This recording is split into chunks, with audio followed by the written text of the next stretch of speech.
18 il-Ministru, ex-Ministru u ex-Segretarju Parlamentari kissru l-kodiċi ta' etika ministerjali permezz ta' riklami uffiċjali li huma ppubblikaw fis-suppliment tal-Gazzetta Kulħadd tas-16 ta' Jannar illi għadda. Rapporti li sar mill-Kummissarju l-Standards fil-Ħajja Pubblika George Hisler ikkonkluda li l-pubblikazzjoni ta' riklami uffiċjali f'dan is-suppliment kien mekkaniżmu biex organu tal-partit fil-Gvern jiġi sussidjat permezz ta' fondi pubbliċi.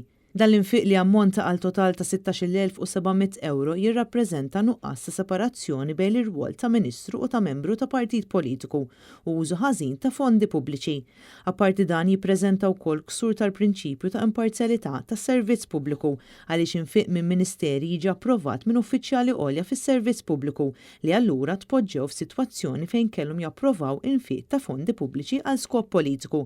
Ir-rapport josserva li fil-House of Commons tar-Renju Unit hija l-prattika li jekk deputat jinstab li jagħmel użu ħażin minn riżorsi pubbliċi jintalab iħallas lura lill-istat l-ispejjeż involuti. Minn fost 18 il-deputat laburista l-iktar persuna li nefqet fuq ir-riklam kien il-Ministru Michael Farrugia f'total ta' 2,000 euro. Wara jsegwu Chris Sajus u Mbonnici, Clint Camilleri, Michael Falzon, Giulia Farrugia Portelli, Jose Herrera u Edward Zammit Lewis illi nefqu 1,100 euro kull wieħed.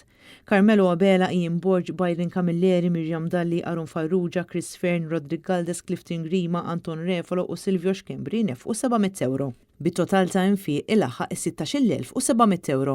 Fir-rapport ħareġ li l-imġiba hija aggravata fil-każ tal-Ministru Ian Borg, tal-ex-Ministru Edward Zammit Lewis u l-ex-Segretarju Parlamentari Chris Ajus minħabba natura partiġjana tar-riklami tagħhom.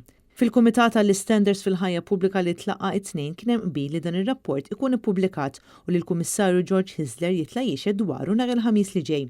Fil-laqgħa tal-Kumitat id-Deputati Nazzjonalisti Ryan Kallus u Mark Anthony Sammut irrappreżentaw l-Oppożizzjoni filwaqt li l-Ministru Jonathan Attard u l-Whip Laburista Andy Ellul irrappreżentaw lill-Gvern.